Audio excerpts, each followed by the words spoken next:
तो स्वागत है आप सभी का एक बार फिर से हमारे YouTube चैनल अल्फाबेट गणित पर।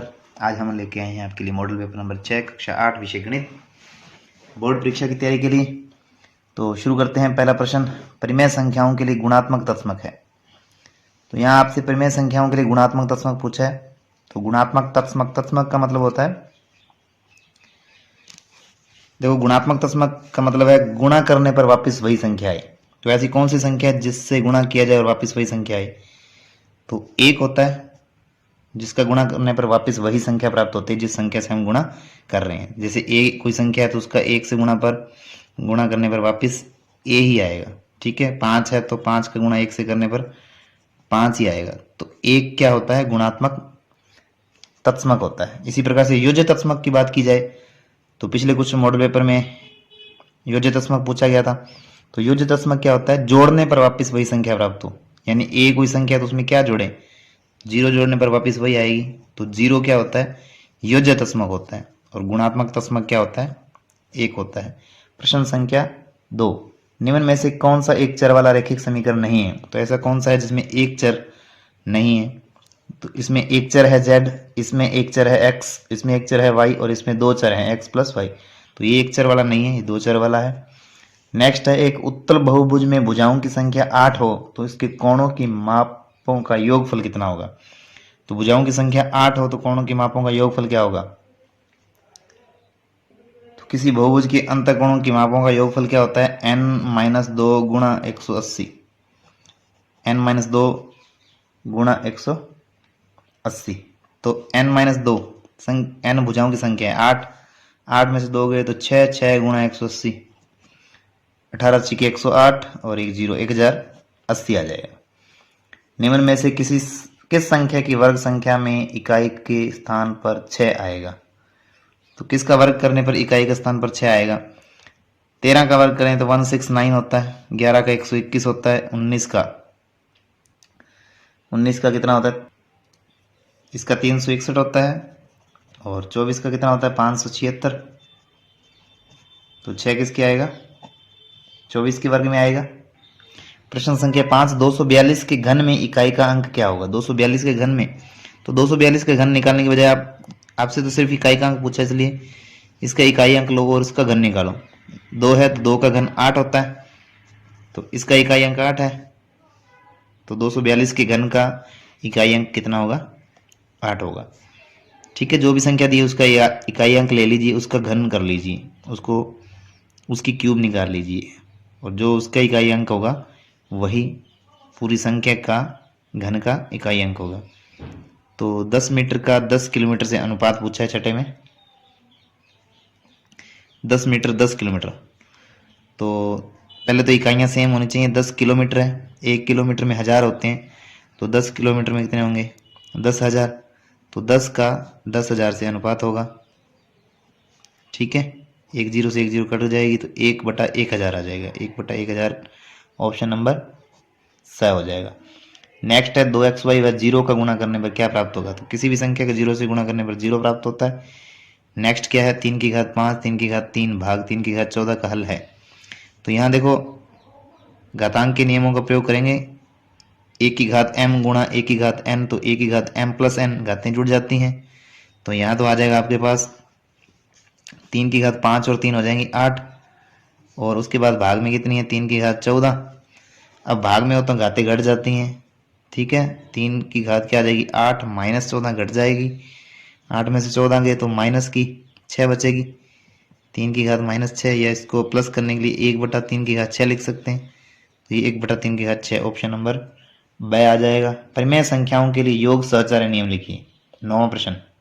तो पिछले मॉडल पेपर में हमने गुणन के लिए सहचार्य नियम लिखा था और उसमें गुणा लिया था, इसमें योग लेना है। योग के लिए सहचार्य नियम, तो 3 संख्याओं ए बी सी के लिए योग सहचार्य नियम क्या कहता है? a प्लस बी प्लस सी करो, चाहे a प्लस बी प्लस सी करो, दोनों बराबर होते हैं। इसको कहते हैं योग सहचार्य नियम। नेक्स्ट देखेंगे प्रश्न संख्या 10, समीकरण 2y प्लस 5/3 बराबर 26/3 माइनस y को हल करना है। तो देखो बटा में क्या आ रहा है? बटा में 3 आ रहा है। ठीक है, तो एलसीएम कितना आएगा? एलसीएम 3 ही आएगा। 3 से दोनों पक्षों में गुणा कर दो, 3 से दोनों पक्षों में गुणा करने पर, दोनों पक्षों में गुणा करने पर। ऐसा क्यों कर रहे हैं? ताकि ये बटा वाली जो संख्याएं वो हट जाएं। तो 2y से भी 3 का गुणा होगा, 5/3 से भी 3 का गुणा होगा, बराबर आ गया। दूसरे पक्ष में भी 3 का गुणा करना है तो 26/3 का गुणा 3 से होगा, माइनस y का गुणा भी 3 से होगा। अब जो कट रहा है उसे काट दीजिए, 3 से 3 कट गया, 3 से 3 कट गया, 2y का 3 से गुणा हुआ तो कितने आ गए? 6y प्लस आगे यहाँ कुछ कितने बच गए? 3 से 3 कट गया तो 5 बचे, बराबर यहाँ बचे हैं आपके पास 26 माइनस 3 का y से गुणा किया तो 3y। अब क्या करेंगे? पक्षांतरण। अब कर देंगे पक्षांतरण। पक्षांतरण करने पर इससे क्या होगा?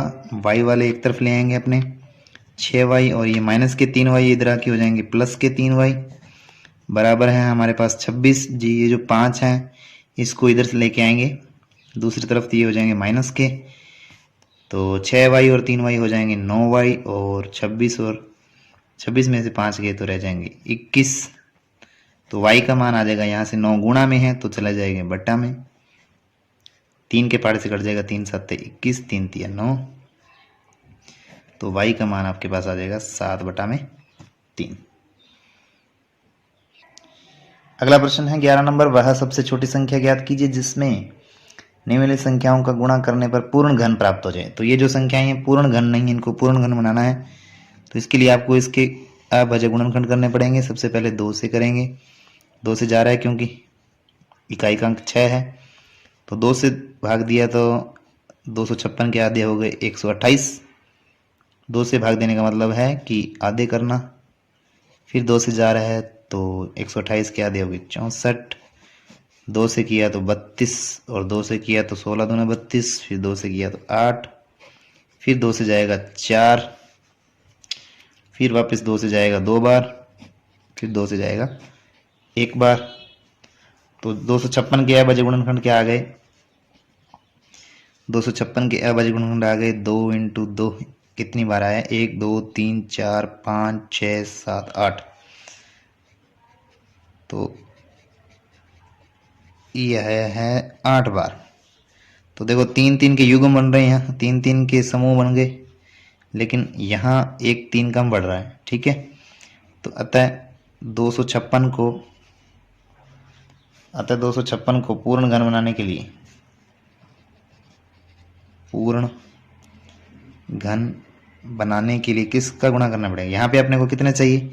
2 2 तो आगे 1 2 की कमी चल रही थी, अतः 256 को पूर्ण घन बनाने के लिए 2 का गुणा करना होगा, 2 का गुणा करना पड़ेगा। तो इसका सेकंड कर लेते हैं। सेकंड क्या है? 675 के अभाज्य गुणनखंड करेंगे, 675 में 2 का भाग नहीं जाएगा। 3 से चेक करें, 7 और 6 13 और 5 18, तीनों को जोड़ा 18 आ गया, 3 का गुणज है, 3 के पहाड़े में आता है तो 3 का भाग जाएगा। 3 6 में गया 2 बार, 7 में भी 6 2 बार जाएगा 6, और 1 बच जाएगा यहाँ से 15, 3 पंजे 15, फिर 3 से जाएगा 5 2 7 और 2 9 होते ना, 3 से जा रहा है, 3 7 21, 22 में से 21 15, 3 पंजे 15, फिर 3 से जा रहा है 25 3 75, अब 3 से नहीं जाएगा, अब 5 से जाएगा, 5 पंजे 25, फिर 5 से जाएगा 1 बार। तो 675 के गुणनखंड आ गए हैं अपने पास 3 × 3 × 3 × 5 × 5। तो यहाँ 3 के तो युग्म बन रहे हैं, 2 5 के समूह नहीं बन रहे हैं, तो यहाँ 1 5 कम पड़ रहा है। 3 3 के समूह बनने चाहिए, 1 5 की कमी चल रही है, अतः 5 से गुणा करना होगा। इसको किससे गुणा करने पड़ेगा? गुणा करना पड़ेगा 5 से, 5 से गुणा करना होगा, ठीक है। पूर्ण घन बनाने के 5 से गुणा करना होगा। अभी देखते हैं नेक्स्ट प्रश्न संख्या 12। तो प्रश्न संख्या 12 क्या? निम्नलिखित अनुपात को प्रतिशत में बदलिए।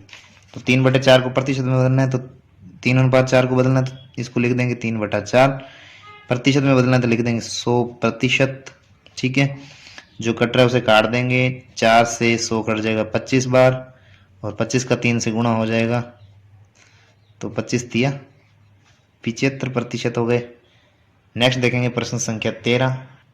प्रश्न संख्या 13 में क्या है, निम्नलिखित कथनों को पढ़कर सत्य असत्य में से उपयुक्त चिन्ह अंकित कीजिए। 5 की घात 0, 4 की घात 0, 3 की घात 0 का मान 0 होता है। तो देख लेते हैं, किसी भी संख्या की घात 0 हो तो उसका मान 1 होता है। तो 5 की घात 0 की जगह 1 आ जाएगा, 4 की घात 0 इसका मान भी 1 आ जाएगा, और 3 की घात 0 का मान भी 1 आ जाएगा। तो ये 1 1 1 तीनों जुड़ के कितने हो जाएंगे, 3। शून्य तो नहीं है, इसलिए ये कथन क्या है, असत्य है। ए की घात m गुणा b की घात m का मान a b की घात माइनस m होता है। बिल्कुल नहीं, हम जानते हैं कि a की घात m गुणा b की घात m, ये a इंटू बी दोनों के ऊपर घात लगा सकते हैं m। अलग अलग घात लगी हुई है, घातें सेम है तो दोनों के ऊपर इकट्ठे भी घात लगा सकते हैं संख्याओं का गुणा करके। तो ये सूत्र होता है घात का, घातांक का नियम है ये भी कथन क्या है, असत्य है। नेक्स्ट क्या है, 3 की घात 5 m इंटू 3 की घात माइनस 3 बराबर 3 की घात 5 हो तो m का मान 1 होगा। तो इसको सोल्व करके देख लेते हैं। घातें गुणा में हो तो घातें जुड़ जाती हैं, आधार सेम, ठीक है। घातें जुड़ जाएंगी यानी m प्लस माइनस 3, ठीक है। 3 की घात क्या हो जाएगी, m प्लस माइनस 3 और 3 की घात बराबर में क्या पड़े हैं 5। घातों की तुलना कर देंगे और यहाँ क्या आ जाएगा, m प्लस माइनस हो गया माइनस 3 और ये है घात किसके बराबर होनी चाहिए, 5 के। तो यहाँ से m का मान कितना आ जाएगा 5, ये 3 इधर माइनस के इधर आके प्लस के, तो 8 आना चाहिए, 1 आ रहा है। तो ये कथन भी असत्य है। नेक्स्ट कथन है, -2 की घात m प्लस 1 और -2 की घात 4 हो तो -2 की घात 6 बराबर -2 की घात 6 हो तो m का मान 1 होगा। तो इसको भी चेक कर लेते हैं, वही घातें जुड़ जाएंगी। तो m प्लस 1 प्लस 4 बराबर कितना आना चाहिए, 6 आना चाहिए तुलना से। तो यहाँ से m प्लस कितना हो गया 4 और 1 5 बराबर 6, m का मान कितना आएगा 6, ये 5 इधर आके हो गया माइनस के, 6 में से 5 गया 1 आएगा। तो ये कथन सत्य है। नेक्स्ट देखते हैं प्रश्न संख्या 14। एक आयत के विकर्ण 2x प्लस 1 3x माइनस 1 हो तो x का मान होगा। तो आयत के विकर्ण क्या होते हैं, हमेशा बराबर होते हैं, तो इन दोनों को हम बराबर रख देंगे। तो यहाँ से x का मान निकाल लेंगे, पक्षांतरण करने पर x वाले एक तरफ ले आओ, 2x इधर है, उधर से 3x आए तो माइनस के 3x हो गए, बराबर में -1 पड़ा है और ये संख्या +1 इधर आके हो गई -1। 2x में से माइनस के 3x गए तो माइनस का x बच गया और -1 कितने हो गए -2, ठीक है। माइनस से माइनस कैंसिल हो गया तो x का मान कितना आ गया 2, तो ये उत्तर आ जाएगा 2। एक चतुर्भुज ABCD में विकर्ण AC और BD एक दूसरे के लंबवत हैं तो ABCD एक क्या होता है, वर्ग होता है, ठीक है। वर्ग के विकर्ण एक दूसरे के लंबवत होते हैं, ठीक है। इसी 14वें का, एक चतुर्भुज के चारों कोण 3:5:7:9 के अनुपात में है तो सबसे बड़े कोण की माप क्या होगी। तो यहाँ से अनुपातों का टोटल कितना है, 9 और 7 16, 16 और 5 21, 21 और 3 24, तो टोटल अनुपात है 24। उसमें से बड़े कोण की माप पूछिए तो बड़ा कोण कौन सा, देखो ये है सबसे बड़ा 9 और टोटल कोण कितने होते हैं 360। चतुर्भुज के चारों कोणों का योग कितना होता है 360। तो यहाँ से 6 के पहाड़े से काटेंगे, 6 चौका 24, 6 छिका 36, 60 हो गए, 15 चौके 60 और 15 और इंटू 9 करेंगे तो 15 नहीं में 135, तो 100 आ जाएगा 35 डिग्री। नेक्स्ट देखेंगे प्रश्न संख्या 15। खंड ए का खंड ब से मिलान कीजिए। खंड ए में लंबाई चौड़ाई और ऊंचाई दी है और खंड ब में आयतन दिया है। तो आयतन क्या होता है, लंबाई चौड़ाई और ऊंचाई तीनों का गुणा होता है। तो इन तीनों का गुणा करके बताना, देखो संख्याओं का गुणा कर लो, पहले 5 दिए 15, 15 7 105, तो 105 किस में लिखा हुआ है, इसमें लिखा हुआ है। और a की घात भी देख लेते हैं, 1 की घात 1 है, 2 3 हो गई, 3 और 4 7 हो गई, तो a की घात कितनी आएगी 7 आएगी। तो ये इससे मिला देंगे इसको। नेक्स्ट है, देखो संख्याओं का गुणा कितना आएगा, 4 दूनी 8, 8 8 64, तो 64 किसमें, इसमें सीधे मिल रहा है, ठीक है। और आप देखेंगे तो p गुणा q गुणा r करें तो p q r आ जाएगा। अब यहाँ देखो संख्याओं का गुणा तो आएगा 2 × 2 4, तो 4 इसमें है, वैसे ये मिल जाएगा इधर। और x कितनी बार है, x एक बार 2 3 बार हो गए और 3 और 1 4 बार हो गए, तो x की घात 4 हो गई। y कितनी बार है, 1 2 और यहाँ 2 4 बार है, तो y की घात भी 4 हो गई। अब यहाँ देखेंगे संख्याओं का गुणा क्या आएगा, 3 दूनी 6, ठीक है। और A इंटू बी इंटू सी करेंगे तो ABC आ जाएगा। नेक्स्ट देखते हैं प्रश्न संख्या 16। तो नेक्स्ट है प्रश्न संख्या 16। 360 व्यक्तियों के एक समूह में 3 ऋतुओं वर्षा, सर्दी और गर्मी में से अपनी मनपसंद ऋतु के लिए मतदान करने को कहा गया। तो इनसे प्राप्त आंकड़ों को नीचे दिखाया गया है। तो ग्रीष्म ऋतु 90 वोट मिले, वर्षा ऋतु को 120 वोट मिले और शीत ऋतु को 150 वोट मिले। प्रत्येक तेजा खंड का केंद्रीय कोण ज्ञात कीजिए और इस सूचना को दर्शाने के लिए एक पाई चार्ट का निर्माण कीजिए। तो कुल मत कितने पड़े हैं पहले जोड़ लेंगे। तो ये हो गए 0 0 0। कुल मत कितने हैं 5 और 2 7 और 9 16। हासिल 1 1 1 2 और 1 3। तो टोटल मत है आपके पास 360। तो सभी के लिए अपने केंद्रीय कोण निकालना है। तो केंद्रीय कोण निकालना है तो ग्रीष्म ऋतु के लिए केंद्रीय कोण क्या आएगा। ग्रीष्म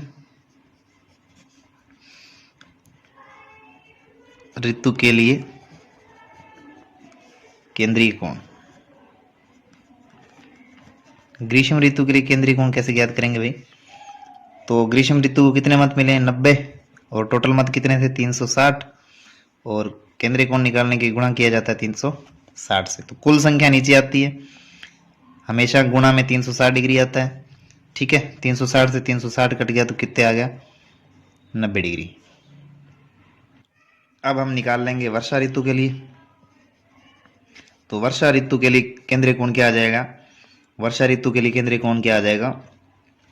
टोटल मत मिले 120 और बटा में कुल थे 360 गुणा में 360 डिग्री। 360 से 360 घट गया तो कितना आ गया 120 डिग्री। और हम निकाल लेंगे अब शीत ऋतु के लिए। शीत ऋतु के लिए केंद्रीय कोण क्या आ जाएगा, वही 150 बटा में कुल है 360 और इंटू 360 डिग्री। 360 से 360 घट गया तो आ गया 150 डिग्री। अब बनाएंगे हम इसका पाई चार्ट। पाई चार्ट बनाने के लिए अपने कोई भी त्रिज्या का एक वृत्त बना लेंगे, किसी भी त्रिज्या के वृत्त खींच लेंगे। तो हमने खींच लिया एक वृत्त। अब हम पहले बनाएंगे ग्रीष्म ऋतु के लिए कोण 90 डिग्री है। तो समकोण बनाना है सिंपल सा। तो समकोण तो बिल्कुल सीधे में बनेगा। तो ये हो जाएगा 90 डिग्री यहाँ। तो 90 डिग्री बनाना है आपको, बिल्कुल सीध में आएगा 90 डिग्री। तो ये आ गया आपके पास 90 डिग्री। ठीक है, ये हो गया ग्रीष्म ऋतु के लिए। किसके लिए हो गया ग्रीष्म। और नेक्स्ट बनाएंगे हम 120 डिग्री वृत्त वर्षा ऋतु के लिए। इसके लिए चंदे को रखेंगे हम आगे वाले रेखा पर, यहाँ रखेंगे। और अब बनाना है आपको 120 डिग्री। तो 120 डिग्री का बनेगा इस तरफ, यहाँ 120 डिग्री। अब इसको मिला देंगे।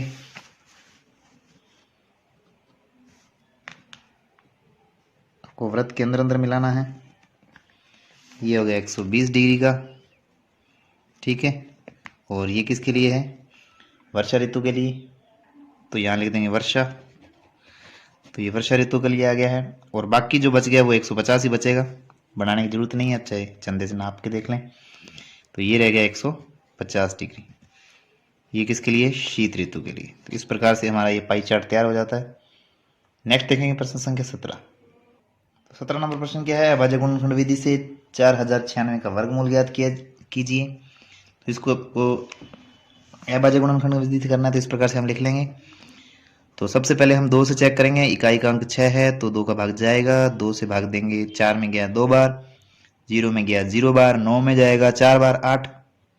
तो 8 है यहाँ, तो 1 बच रहा है तो यहाँ 1 बचेगा, 16 हो जाएंगे। तो 2 8 16। और बाकी देखा जाए तो 40 96 का कर दो आधा, तो 20 48 आ गया। फिर 2 से जाएगा, 2 एकम 2, 0 में जाएगा 0 बार, 4 में जाएगा 2 दूनी 4, 2 चौके 8, यहाँ सीधे चला गया है। और फिर से 2 का भाग जा रहा है, 2 पंजे 10 और 2 एकम 2, 2 दूनी 4, 512। अभी भी 2 से भाग जा रहा है, तो 2 से वापस देंगे तो 2 दूनी 4, 5 में 4, 1 बच रहा है 11। तो 11 में 2 पंजे 10, 1 अभी भी बच रहा है, 12 हो गए, 2 छिके 12। फिर 2 से जाएगा, 2 एकम 2, 2 दूनी 4, 2 बार, 1 बच रहा है इधर 16, 16 2 8 16। या 512 के आधे किए 256, 256 के आधे किए 128, 128 के आधे कर दो तो आ जाएगा 64, 64 के आधे हो जाएंगे 32, 32 के आधे कर देंगे तो 16, 16 के जब 2 से भाग दिया जाता है तब ही आधे होते हैं। 2 8 16, 2 चौके 8, 2 दूनी 4, 2 एकम 2। ठीक है, तो गुणनखंड क्या आ गए, 40 96 के गुणनखंड आ गए हैं आपके पास। 2 आए हैं सारे, कितनी बार आए, 1 2 3 4 5 6 7 8 9 10 11 12 बार आया है। तो 1 2 3 4 5 6 7, तो ये 12 बार 2 लिख दिया मैंने। अब 40 96 का निकालना है आपको वर्गमूल, तो अंडर रूट लगा देंगे। अब 2 2 के जोड़े बना लेंगे और सभी में से एक एक 2 को बाहर ले लेंगे। इसमें से एक 2 आ जाएगा तो 12 है तो 6 बार आ जाएगा, 3 4 5 6। गुणा करेंगे तो 2 दूनी 4, 4 दूनी 8, 8 दूनी 16, 1 2 3 4 5, एक बार और लिखना है। 2 दूनी 4, 4 दूनी 8, 8 दूनी 16, 16 दूनी 32, 32 दूना 64। तो ये किसका 40 96 का वर्गमूल क्या आ गया, 64। नेक्स्ट है आपके क्वेश्चन नंबर 18। दी गई आकृति में RIS के तथा CLUE क्लू दोनों समांतर चतुर्भुज हैं, x का मान ज्ञात कीजिए। तो रिस्क और क्लू दोनों समांतर चतुर्भुज हैं, x का मान निकालना है। देखो x का मान कैसे ज्ञात करेंगे, ये भी समांतर चतुर्भुज है और ये वाला भी समांतर चतुर्भुज है। तो आपको ये बीच वाला x पूछा है तो आप कैसे निकाल सकते हैं, देखो ये वाला जो कोण है ये 70 डिग्री है, तो इसके सामने वाला ये भी कितना हो जाएगा, 70 डिग्री। ठीक है, अब इस त्रिभुज के दोनों दो कोण पता चल जाए तो ये तीसरा निकाल सकते हैं।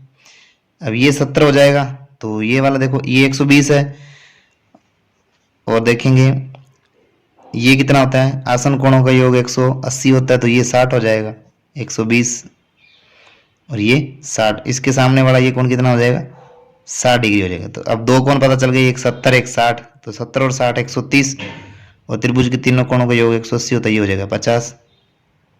तो त्रिभुज के तीनों कोणों का योग 180 होता है, उस हिसाब से 70 और 60 130, बाकी बच गए 50। तो इस नियम से अपने कर सकते हैं। तो चलिए शुरू करते हैं, कैसे करेंगे। ये कोण 70, तो इसके सामने वाला कोण कौन सा है, EUEC या ECEU। ठीक है, समांतर चतुर्भुज कौन से में, समांतर चतुर्भुज इस वाले में, क्लू में, CLUE क्लू में, CLUE में, इसमें कोण जो L है वो किसके बराबर होगा भाई, कोण ये वाला कोण CEU, CEU। ठीक है, अतः कोण CEU बराबर कितना आ जाएगा भाई, दोनों बराबर हैं आपस में, तो इसका मान कितना आ जाएगा, 70 डिग्री। तथा अब समांतर चतुर्भुज कौन से में, समांतर चतुर्भुज इस वाले में, रिस्क वाले में, RISK में, RISK में। ठीक है, ये और ये ले लो चाहे। ठीक है,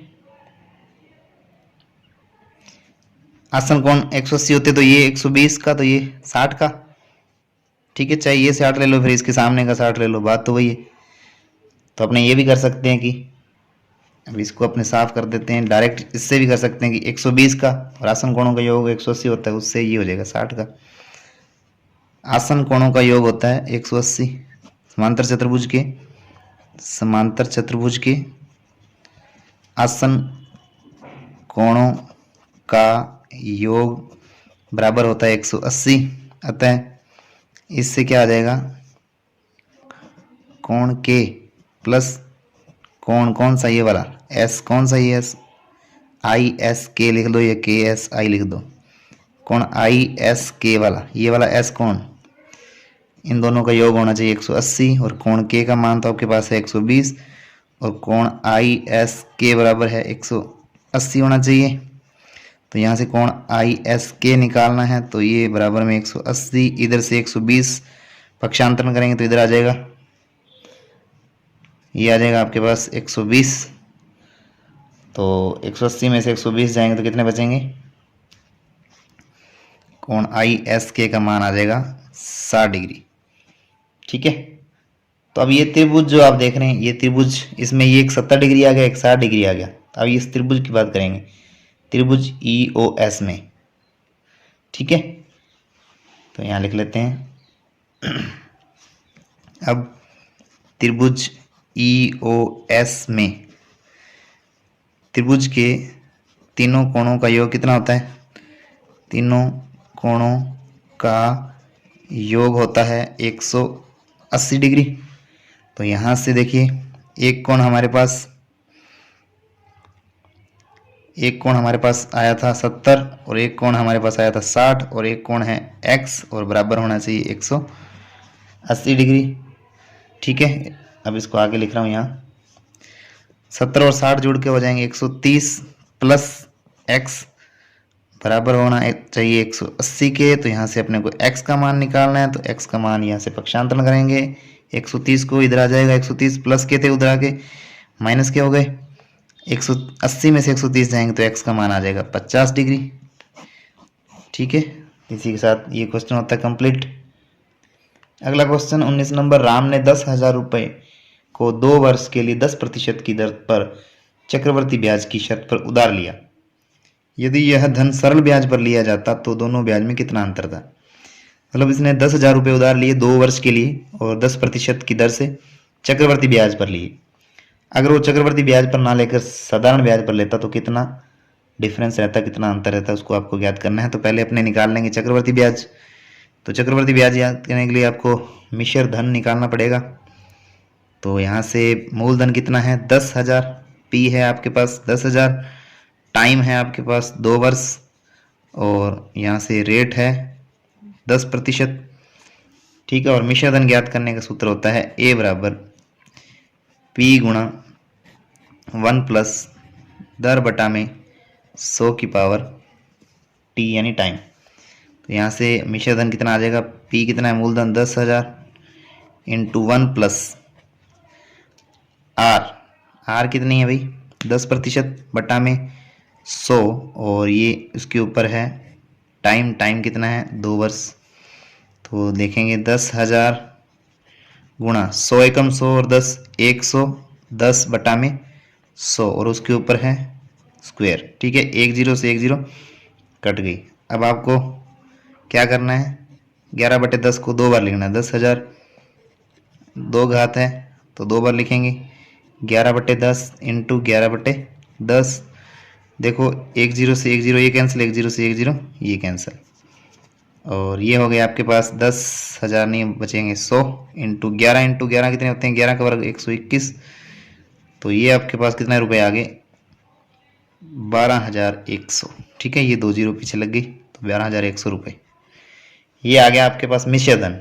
ठीक है, तो चक्रवर्ती ब्याज कैसे निकालते हैं? चक्रवर्ती ब्याज ये किसके बराबर होता है? मिश्र धन में से मूलधन निकाल देते हैं। मिश्र धन यानी उसने कुल रुपए कितने दिए ब्याज सहित, इसमें ब्याज शामिल है, इसमें से मूलधन निकाल देंगे तो क्या आ जाएगा? चक्रवर्ती ब्याज आ जाएगा। अभी 12,100 रुपये उसने लौटाए, 10,000 उसने क्या लिए थे? उधार लिए थे। तो कितने रुपए का उसने ब्याज दिया? 2,100 रुपये का। ठीक है, ये तो हो गया चक्रवर्ती ब्याज। अगर वो लेता सरल ब्याज पर तो कितने रुपए का ब्याज बनता? अब सरल ब्याज निकाल लेंगे। सरल ब्याज क्या होता है भाई? सरल ब्याज ज्ञात करने का सूत्र क्या है? मूलधन गुणा टाइम गुणा समय गुणा दर। ठीक है, और बटा में कितना है? 100, PTR बटा में 100। तो P यानी मूलधन कितना है? 10,000 इंटू टाइम 2 वर्ष का, और दर है आपके पास 10% बटा में है 100। 2 0 से ये 2 0 कैंसिल हो गई। अब ऊपर क्या बच रहा है वो लिख दो। 10 दूना 20। ठीक है, 20 और कितने जीरो हैं? 1 2 ये जीरो हैं। 2,000 रुपये। तो साधारण ब्याज है 2,000 रुपये। तो ब्याज का कितना अंतर पड़ता? तो ब्याज का अंतर पड़ता भी 2,100 रुपये तो चक्रवर्ती ब्याज बना है। ठीक है, और 2,000 रुपये साधारण ब्याज बना है। तो अंतर कितने का आता, 100 रुपये का। तो 100 रुपये एक्स्ट्रा चुकाए हैं चक्रवर्ती ब्याज में।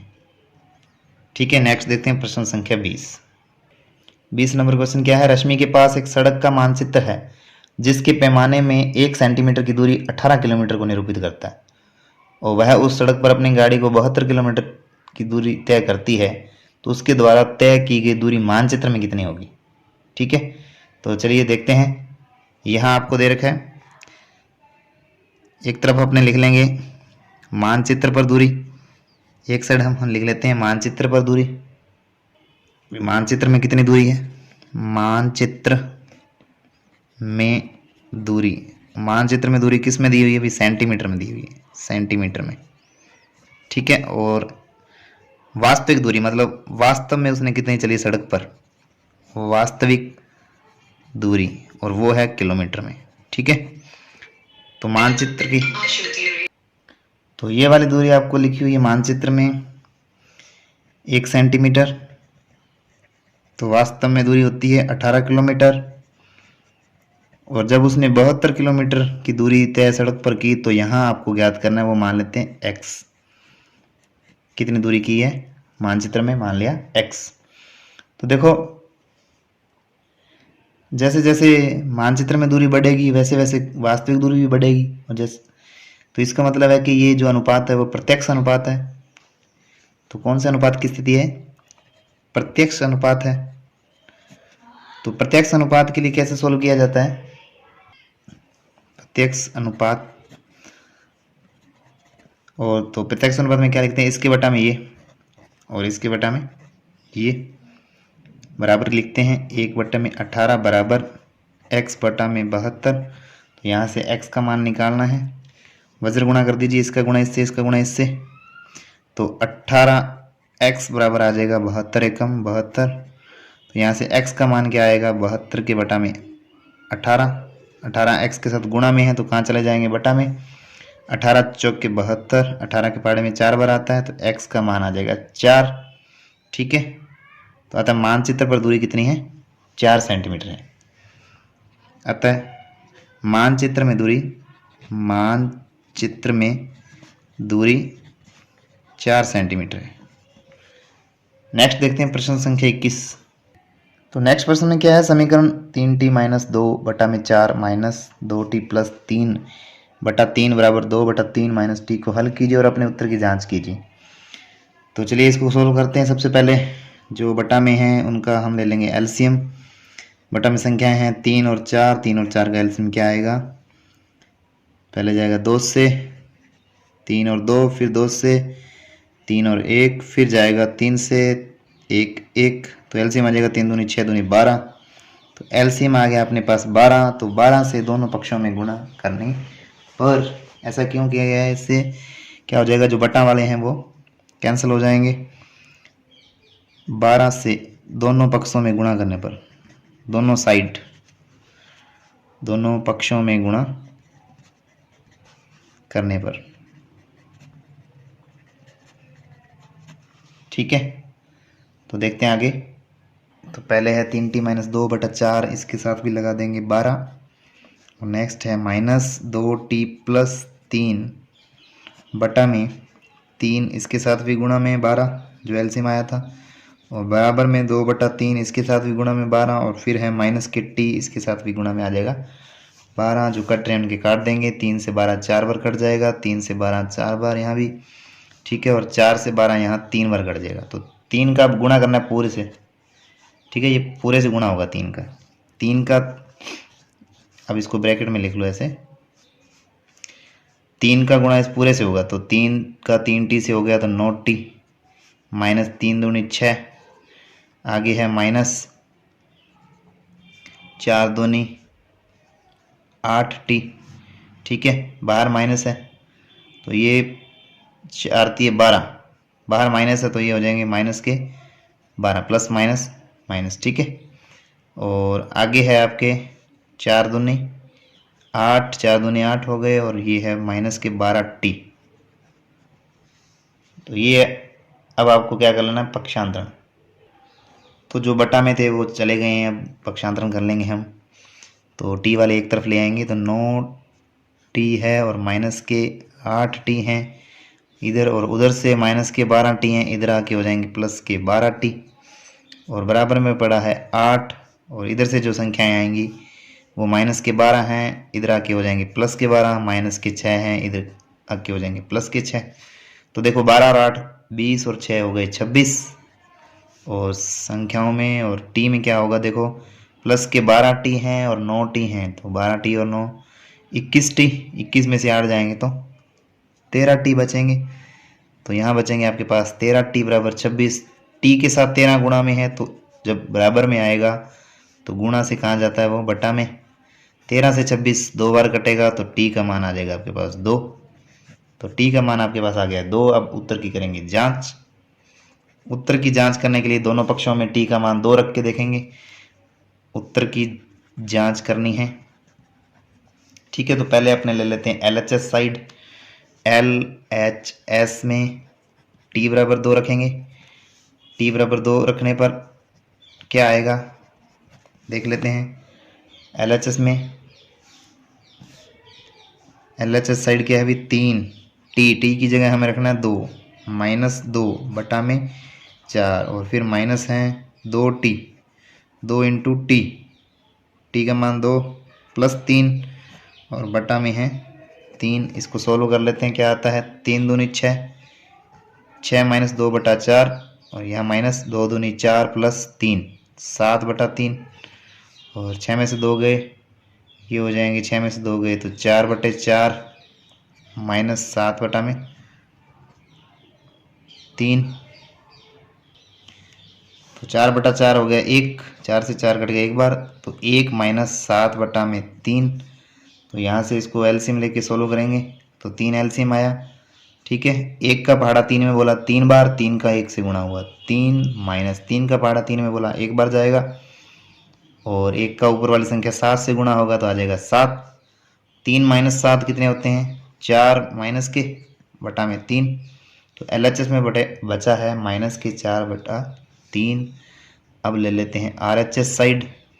ठीक है, RHS साइड में देख लेते हैं। RHS में टी बराबर 2, तो RHS में जब टी बराबर 2 लिखेंगे तो क्या आ जाएगा आपके पास है 2 बटा 3, और माइनस में टी का मतलब 2 लिखना है। अब इसको सोल्व कर लेंगे, एलसीएम में आ गया 3, 3 का पहाड़ा 3 में एक बार बोलेंगे, 1 का गुणा 2 से करेंगे तो आ जाएगा 2, तो 2 के बटा में कुछ नहीं है तो मतलब 1 है। 1 का पहाड़ा 3 में बोला 3 बार जाएगा, 3 का गुणा 2 से होगा तो माइनस के हो जाएंगे 3 दूनी 6, 2 में से 6 गए तो बचेंगे माइनस के 4 और बटा में है 3। तो LHS बराबर क्या आ रहा है RHS, दोनों साइड बराबर आ गई हैं, अतः हमारा उत्तर सही है। LHS बराबर क्या है RHS, अतः हमारा उत्तर क्या है, उत्तर सही है। तो उत्तर की होगी जांच। नेक्स्ट देखते हैं प्रश्न संख्या 22। तो नेक्स्ट क्वेश्चन 22 नंबर में क्या दिया है, दिए गए पाई चार्ट में 1000 वाहन चालकों की विभिन्न गलतियों से होने वाली दुर्घटनाओं को दर्शाया गया है। पाई चार्ट की सहायता से निम्नलिखित प्रश्नों के उत्तर दीजिए।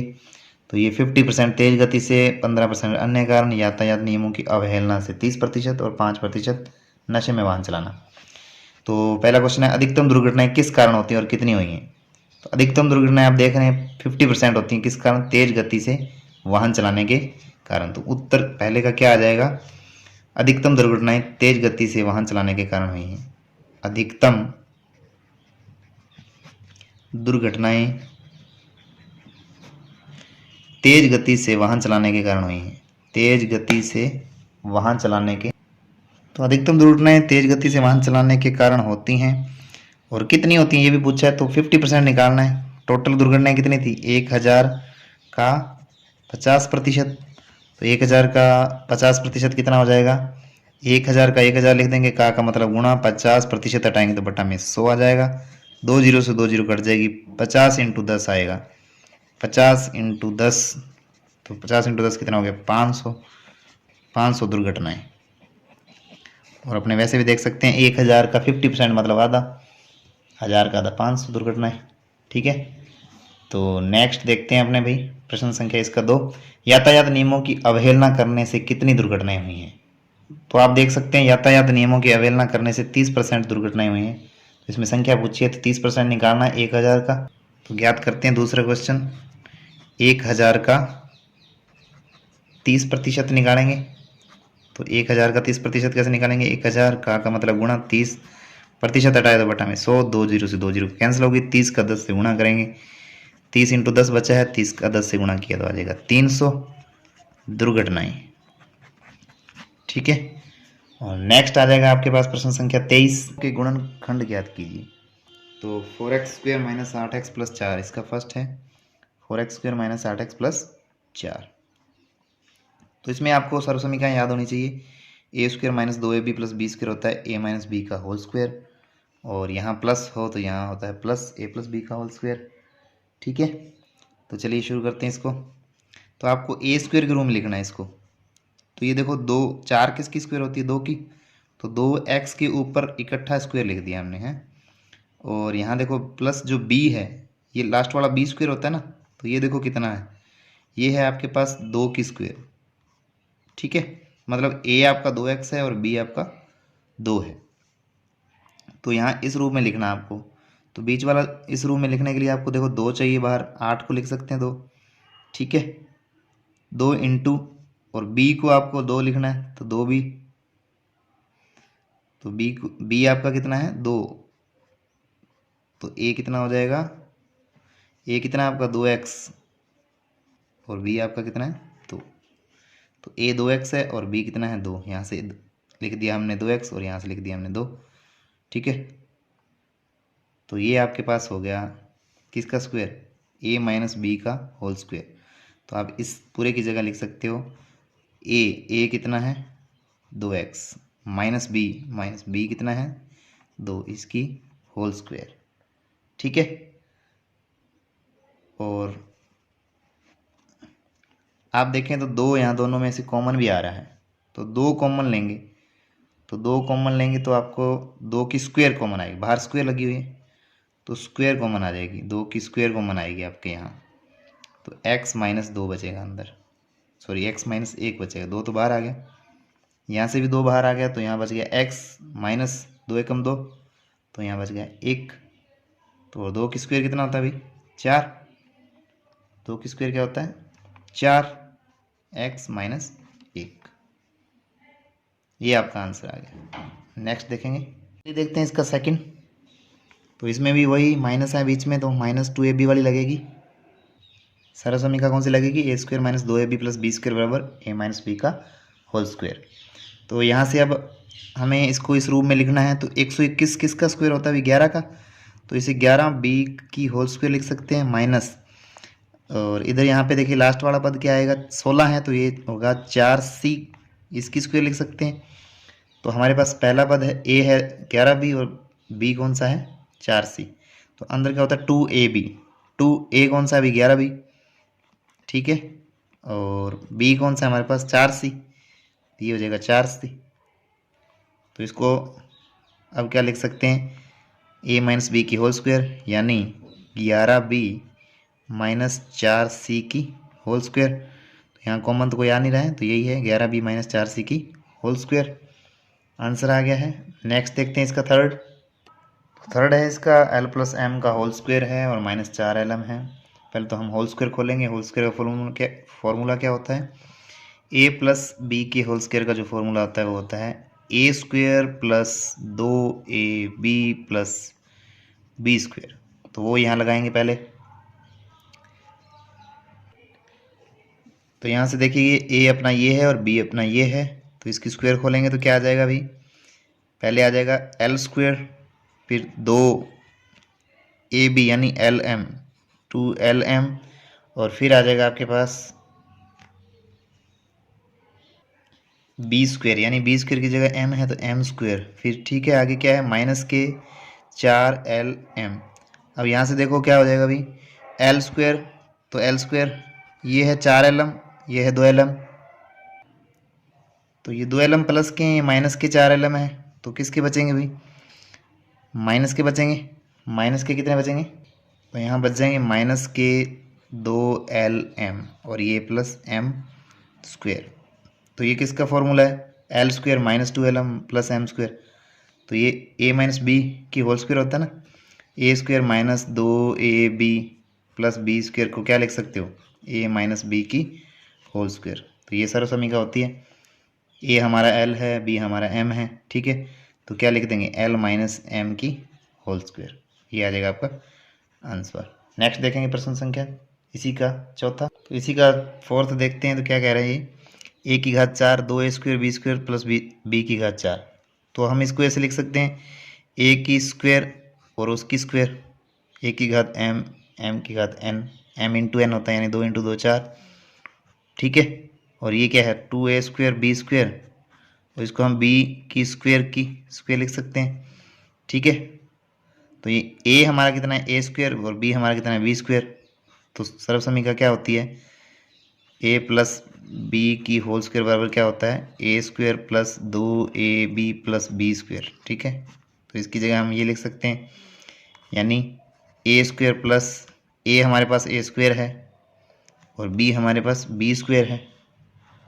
तो ए स्क्वायर प्लस बी स्क्वायर और उसके ऊपर क्या होता है स्क्वायर। ये आ गया आंसर। तो नेक्स्ट इसके अथवा के क्वेश्चन देखते हैं। तो अथवा के क्वेश्चन में पहला है आपके पास 28x की घात 4 भाग 56x, ठीक है। तो इसको कैसे लिख सकते हैं, भाग में है तो बटा में लिख सकते हैं, 28x की घात 4 बटा में 56x, ठीक है। अब हम x की घात 4 को क्या लिख सकते हो, 4 बार x गुणा में लिख सकते हैं, जैसे 28 गुणा x कितनी बार आएगा 4 बार, और बटा में कितना है भाई 56 गुणा x। तो एक x ये कैंसिल हो जाएगा, 28 के पहाड़े से 56 कैंसिल हो जाएगा 2 बार, ठीक है। तो क्या बचेगा भाई, x कितनी बार रह गया 1 2 3, तो x की घात रह गई 3 और बटा में रह गया 2। ये इसका आंसर आ गया। और इसका सेकंड है -36y की घात 3 भाग 9y की स्क्वायर। तो हम इसको लिख सकते हैं -36y की घात 3 बटा में 9y की घात 2, ठीक है। भाग में तो बटा में लिख दिया। अब घातों को खोल दीजिए, -36y की घात 3 का मतलब कितनी बार y आएगा 3 बार, और बटा में 9y स्क्वायर यानी y आएगा कितनी बार 2 बार। तो एक y ये कैंसिल, y से y कैंसिल, 9 से 36 4 बार। तो क्या रह गया है -4 y कितने रहे हैं, एक ही रहा है -4y, और बटा में कुछ नहीं है तो -4y आंसर आ गया। आगे इसका थर्ड है। तो इसको हम लिख लेंगे 66p क्यू स्क्वायर r की घात 3 बटा में 11q r स्क्वायर लिख सकते हैं भी, भाग में है तो बटा में लिख दिया। तो नेक्स्ट क्या लिख देंगे 66 इंटू पी, घातों को खोल देंगे, क्यू स्क्वायर है तो क्यू मतलब कितनी बार आएगा 2 बार, आर की क्यूब है तो आर कितनी बार आएगी भाई, आर आएगा 3 बार, और बटा में 11 का 11, क्यू 1 बार है, आर स्क्वायर कितनी बार आर 2 बार। तो आर से आर कैंसिल, आर से आर कैंसिल, क्यू से क्यू कैंसिल, तो 11 से 66 कैंसिल 6 बार। तो क्या रह गया अभी, एक रह गया 6, एक रह गया पी, 6p और q और r रह गई 6pqr। ये आ गया आंसर, बटा में कुछ नहीं है तो 6pqr आंसर आ गया। इसका फोर्थ देखते हैं। तो नेक्स्ट है, इसको हम लिख लेंगे 34x की घात 3 y की घात 3 z की घात 3 बटा में 51x y स्क्वेयर z की घात 3, ठीक है। तो अब इसको अब आगे क्या लिख सकते हैं, 34x कितनी बार 3 बार, x को 3 बार लिख दिया, y कितनी बार है 3 बार, तो y को हमने 3 बार लिख दिया। आगे है z इंटू जेड और बटा में क्या है अभी, बटा में आ जाएगा 51, x 1 बार है और y 2 बार है, तो y को लिखेंगे 2 बार, और z है 3 बार, ठीक है।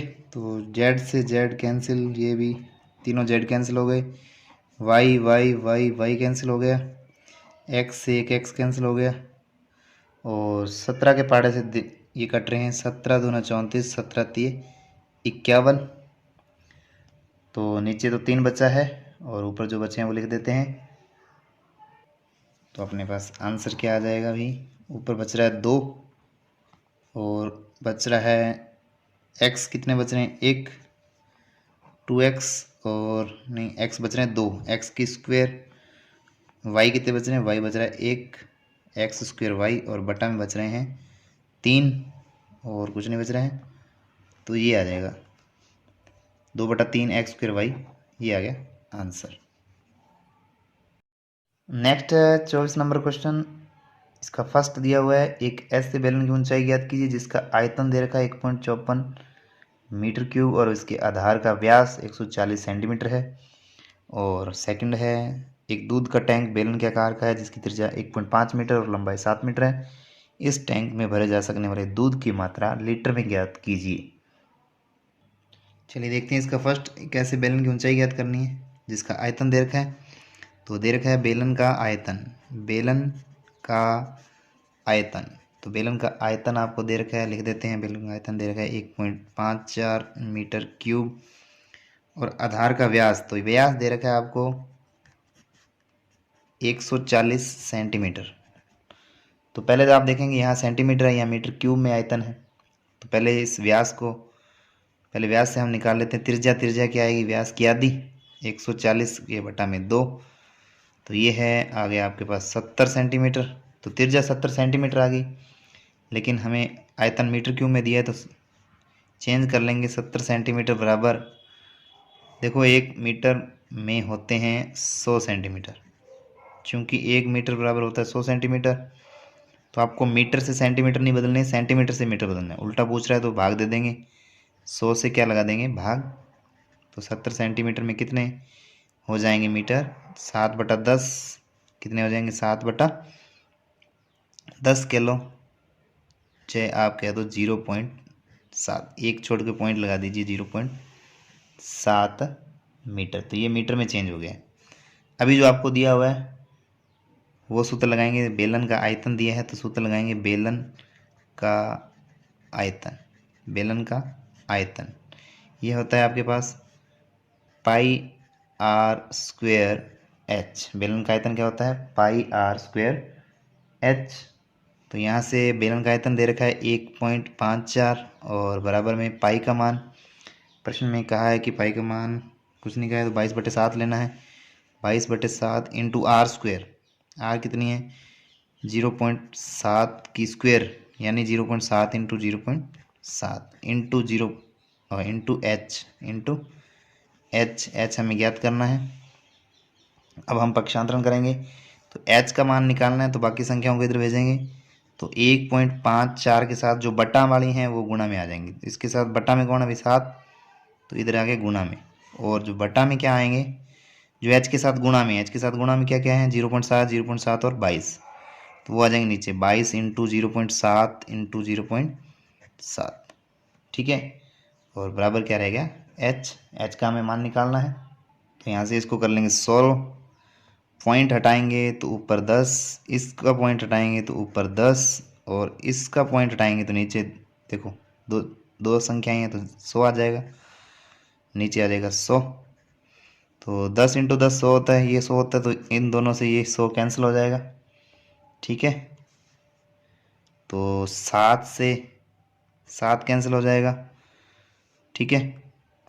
अब जो बच रहा है उसको लिखते हैं, ऊपर बच गया 154 और नीचे 22 का 7 से गुणा करें तो ये आ रहा है 154 और 154 में भाग लगाएंगे तो ये आ जाएगा 1 मीटर। ये किसका मान है एच का, तो एच बराबर कितना आ गया भाई 1 मीटर, ऊंचाई आ गई 1 मीटर। नेक्स्ट देखते हैं इसका सेकंड, तो दोबारा देख लीजिए इसे, बेलन का आयतन 1.54 मीटर क्यूब दे रखा था, व्यास दे रखा था 140 सेंटीमीटर, तो व्यास से आ गई त्रिज्या 70 सेंटीमीटर, 140 के बटा में 2, तो 1 मीटर में होते हैं 100 सेंटीमीटर। चेंज क्यों कर रहे हैं, यहाँ सेंटीमीटर दिया है और आयतन मीटर में है, इसलिए इकाई सेम करने के लिए इसको मीटर में चेंज कर रहे हैं। तो 1 मीटर में 100 सेंटीमीटर होते हैं, तो सेंटीमीटर को मीटर में बदलने में 100 का भाग लगाया जाता है, तो 100 का भाग लगाया तो 1 0 से 1 0 कट गई, 7/10 है, एक छोड़ के आ जाएगा पॉइंट 0.7, तो बेलन का आयतन होता है पाई आर स्क्वायर एच। पाई बेलन का आयतन दे रखा है 1.54, पाई का मान 22/7, आर स्क्वायर मतलब आर को 2 बार लिखना, 0.7 इंटू 0.7, और एच का हमें मान निकालना है। तो एच के साथ जो गुणा में है वो चले जाएंगे बटा में, और जो बटा में है वो चले जाएगा गुणा में। तो 7 चला गया गुणा में, पॉइंट हटाएंगे ऊपर 10, इसका पॉइंट हटाएंगे ऊपर 10, इसका पॉइंट हटाएंगे तो बटा में 100। तो 10 इंटू 10 100 होता है, इसलिए 100 ये कैंसिल हो जाएगा 100 से। एक 7 से एक 7 कैंसिल हो जाएगा, तो ऊपर बचेगा 154, नीचे बच रहा है 22 इंटू 7, 22 का 7 से गुणा किया तो 154, 154 में 154 का भाग लगाएंगे तो जाएगा एक बार। तो यानी एच का मान कितना आ गया, 1 मीटर।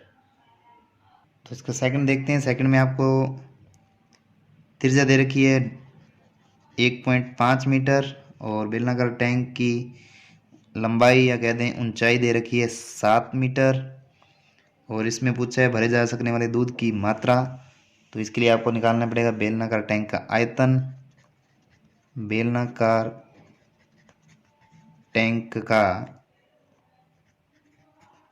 आयतन, तो बेलनाकार टैंक का आयतन क्या होगा भाई, पाई आर स्क्वायर एच। आयतन बेलनाकार टैंक है इसलिए पाई आर स्क्वायर एच सूत्र लगेगा। पाई का मान लेना है 22/7, आर का मान दे रखा है 1.5, तो 1.5 को हम लिखेंगे 2 बार, स्क्वायर है, और एच का मान है 7।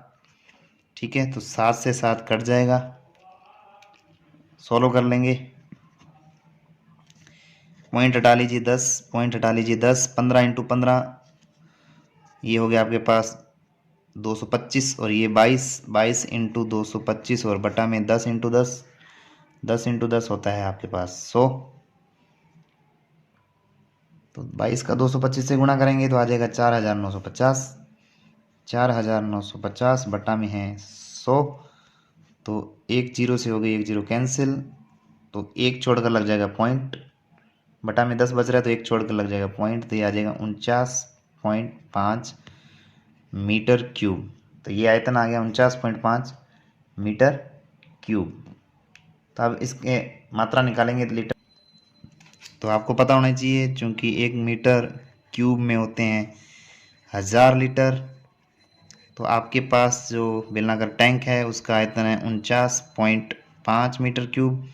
तो इसके अंदर कितना दूध आएगा, 49.5 का गुणा कर देंगे 1000 से, तो इसके अंदर आ जाएगा आपके, पॉइंट हटाएंगे एक जीरो आ जाएगी, तो एक जीरो से एक जीरो कट जाएगी तो 100 बचेगा पीछे, और गुणा करेंगे तो 4 9 5 ये 2 जीरो आ जाएंगी, 49,500 लीटर दूध की मात्रा आएगी उस टैंकर में। तो नेक्स्ट देखेंगे इसके अथवा के क्वेश्चन। पहला है, एक समलंब का क्षेत्रफल दे रखा है आपको 34 सेंटीमीटर स्क्वायर, और इसकी ऊंचाई दे रखी है 4 सेंटीमीटर। समांतर भुजाओं में से एक भुजा की लंबाई दे रखी है 10 सेंटीमीटर, दूसरी समांतर भुजा की लंबाई ज्ञात करो। तो इसके लिए देखेंगे अपने, इसका फर्स्ट देख लेते हैं अथवा में।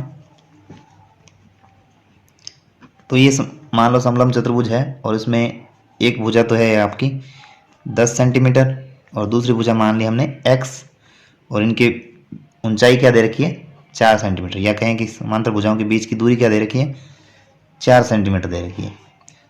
ठीक है, तो समलंब चतुर्भुज का क्षेत्रफल क्या होता है भाई, समलंब चतुर्भुज का क्षेत्रफल, समलंब चतुर्भुज का क्षेत्रफल किसके बराबर होता है, वो बराबर होता है 1/2 इंटू समांतर भुजाओं का योग, समांतर भुजाओं का योग और इंटू ऊंचाई। ठीक है, 1/2 गुणा समांतर भुजाओं का योग गुणा ऊंचाई। तो यहाँ से हमें समलंब चतुर्भुज का क्षेत्रफल दे रखा है, तो वो कितना दे रखा है 34, और बराबर 1/2 समांतर भुजाओं का योग, एक भुजा 10 है और एक भुजा x है, तो 10 + x योग कर दिया इंटू ऊंचाई, ऊंचाई है आपके पास 4। ठीक है, इसको सॉल्व करेंगे, 2 से 4 कट जाएगा 2 बार। ठीक है, तो ये आ जाएगा 34 बराबर 2 का इससे अंदर गुणा हो जाएगा, ब्रैकेट के अंदर क्या हो जाएगा गुणा, 2 इंटू 10 करेंगे तो ये हो जाएगा 20, और 2 इंटू एक्स करेंगे हो जाएगा 2x। अब पक्षांतरण कर लेंगे तो x वाले एक तरफ, संख्याएं एक तरफ, 20 को इधर लेके आएंगे, ये 34 में से माइनस हो जाएंगे, यहाँ प्लस की है इधर होके हो गई माइनस की। ठीक है, 34 में से 20 गए तो हो गए 34 में से 20 गए तो हो गए 14 बराबर 2x। तो यहाँ से x का मान निकालेंगे तो ये 2 कहाँ चला जाएगा 14 के बटा में, तो 14 बटा में 2 आ जाएगा x का मान, 2 सत्ते 14। तो x बराबर कितना आ जाएगा आपके पास 7। तो वो भुजा कितनी आ जाएगी 7 सेंटीमीटर। ठीक है, दूसरी भुजा आ जाएगी 7 सेंटीमीटर। इसका सेकंड है, एक समलंब के आकार के खेत ABCD की बाड़ की लंबाई 120 मीटर है। तो ये चारों और बाड़ की लंबाई 120 मीटर है। यदि BC 48, BC कितनी है 48 है, ये BC 48 है मीटर, CD 17, CD कितनी है 17 मीटर, और AD 40 है, AD कितनी है 40 है। तो खेत का क्षेत्रफल ज्ञात कीजिए और AB समांतर भुजाओं AD तथा BC पर लंब है। ये क्या दे रखा है, ये AB किस पे लंब है, इन दोनों भुजाओं के ऊपर ऐसे लंब दे रखा है आपको। तो लंब मतलब ये ऊंचाई है, लंब दूरी क्या होती है ऊंचाई होती है। तो ये समांतर भुजाएं तो दे रखी हैं, एक 40 मीटर की एक 48 मीटर की, और ये है ऊंचाई। ठीक है, तो ये ऊंचाई कैसे ज्ञात कर सकते हैं, क्योंकि इसका परिमाप दे रखा है, इस पूरी बाड़ की लंबाई दे रखी है। तो पूरी बाड़ की लंबाई दे रखी है, वो कितनी दे रखी है 120। तो ये तीनों जोड़ के उसमें से घटा देंगे तो ये शेष रह जाएगी, ये आ जाएगी। ठीक है, तो पहले तो AB निकाल लेंगे, ऊंचाई निकाल लेंगे। ठीक है, तो सबसे पहले हम ये ऊंचाई AB ज्ञात करेंगे। तो ये बाड़ की लंबाई दे रखी है पूरी 120 मीटर, उसमें से कम कर देंगे 120 माइनस इन तीनों को कम कर देंगे तो ये शेष ये आ जाएगी। इन तीनों को जोड़ के कम कर दो 40, इस 48 और ये 17। ठीक है, इन तीनों को जोड़ के कम कर देंगे तो ये क्या आ जाएगा 120 माइनस 40 और 48 कितने हो गए 88, 88 और 7 हो गए 95 और ये हो गए 105। कितने हो गए 105 हो गए। तो ऊंचाई कितनी आ गई भाई, ऊंचाई आ गई आपकी 15 मीटर। ठीक है, अब निकालेंगे समलंब इसका क्षेत्रफल, समलंब चतुर्भुज ABCD का क्षेत्रफल आपको ज्ञात करना है। तो लिखेंगे समलंब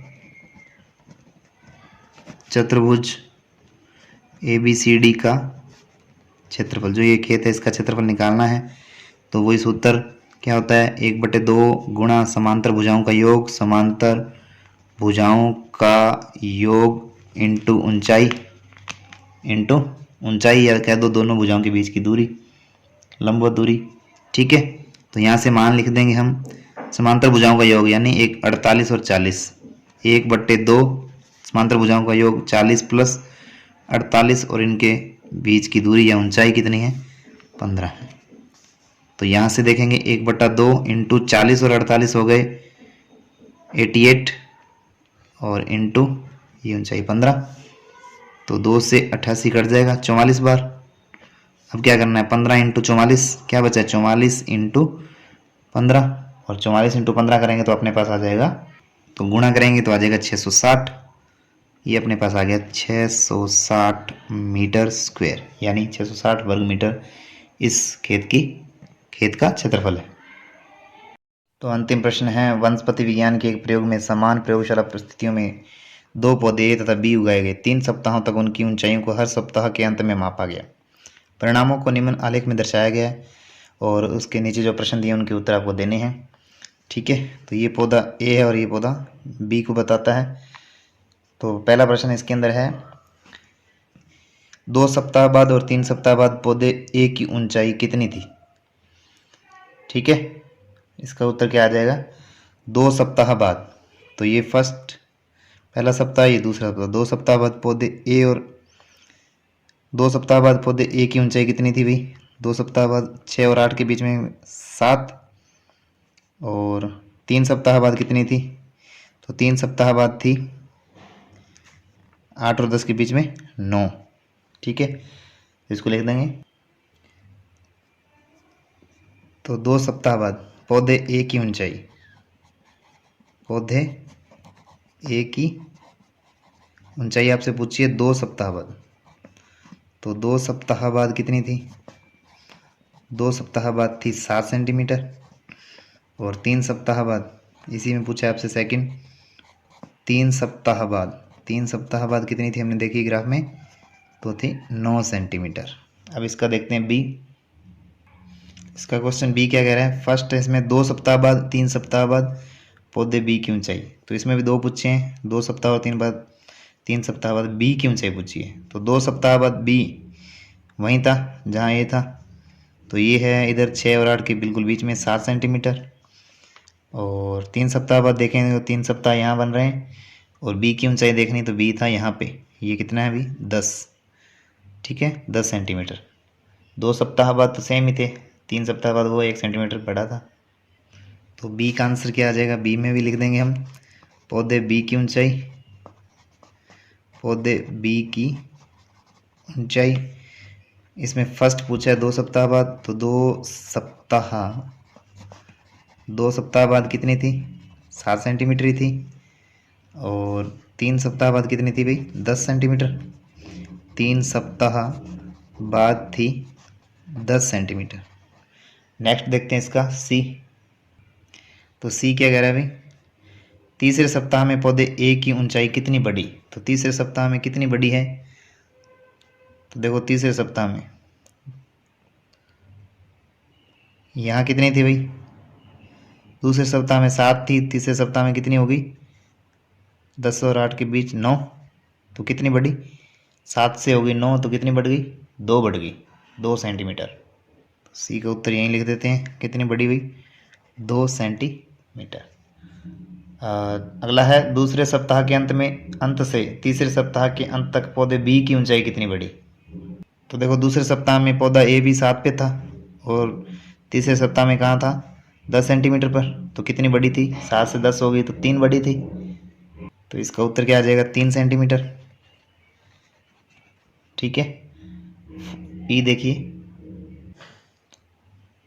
अगला है ई, किस सप्ताह में पौधे ए की ऊंचाई सबसे अधिक बढ़ी है। तो ग्राफ से आप देख सकते हैं, यहाँ से देखो कितना कम डिफरेंस आया है, यहाँ से यहीं पहुँची, और इधर सेकंड सप्ताह में कहाँ पहुँच गई, बिल्कुल ये ज़्यादा है, और आगे थोड़ा कम बढ़ी है, ठीक है। यहाँ से यहाँ ज़्यादा ग्राफ बढ़ा है। तो वैसे भी आप देख सकते हैं यहाँ से कितनी थी, 0 थी, 0 से हुई 1, 0 से हुई ए की पूछ रहा है, ए तो ये वाला है, 0 से हुई 2, फिर 2 से सीधा बढ़ गई कितनी 7, तो इसमें 5 बढ़ी है, 2 से हो गई 7, ठीक है। तो दूसरे सप्ताह में पौधे ए की ऊंचाई सबसे अधिक बढ़ी है, ठीक है, दूसरे सप्ताह में। और इसका अगला प्रश्न है, किस सप्ताह में पौधे बी की ऊंचाई सबसे कम बढ़ी। सबसे कम की बात कर रहे हैं। तो पहले सप्ताह में देखिए, पहले 0 पे थी, तो इसकी पौधे बी की कितनी बढ़ी थी, 0 से यहाँ पहुँची, मतलब 1 पर ही पहुँची थी। फिर 1 से तो सीधा 7 पे आ गई, और 7 से 10 पे इसमें 3 बढ़ी। तो यहाँ देखें तो सबसे कम बढ़ी है पहले सप्ताह में। तो किस सप्ताह में, पहले सप्ताह में। इसका आंसर क्या आ जाएगा, पहले सप्ताह में। नेक्स्ट है, क्या किसी सप्ताह में दोनों पौधों की ऊंचाइयां समान थी। तो देखो कहाँ थी, ग्राफ के अंदर हम देखेंगे तो दूसरे सप्ताह में ऊंचाई यहाँ बिल्कुल समान थी। तो ये कितनी थी 7 थी, तो कितनी थी 7 दूसरे सप्ताह में। क्या उत्तर आ जाएगा, दूसरे सप्ताह में कितनी थी 7 सेंटीमीटर, दोनों की ऊंचाई समान थी, और कितनी थी 7 सेंटीमीटर थी। अब देखते हैं इसके अथवा का क्वेश्चन। अथवा में क्या दिया हुआ है, एक कार एक शहर पी से दूसरे शहर क्यू की ओर जा रही है, जो एक दूसरे से 350 किलोमीटर दूरी पर है। दिया गया आलेख विभिन्न समयों पर कार की शहर से दूरियां दर्शाता है। आलेख का अध्ययन कर निम्नलिखित प्रश्नों के उत्तर दीजिए। तो ये आपके पास सामने ग्राफ दिया हुआ है, तो इसको देखकर प्रश्नों के उत्तर देने हैं। पहला प्रश्न क्या है देखते हैं। तो इसका फर्स्ट क्वेश्चन है, दोनों अक्षों पर क्या क्या दर्शाया गया है। तो आप देख रहे हैं एक्स अक्ष पर समय और वाई अक्ष पर कार द्वारा तय दूरी दिखाई गई है। तो लिख देंगे एक्स अक्ष पर समय तथा y अक्ष पर क्या दर्शाया गया है? कार से शहर की दूरी दिखाई गई है। शहर से कार की दूरी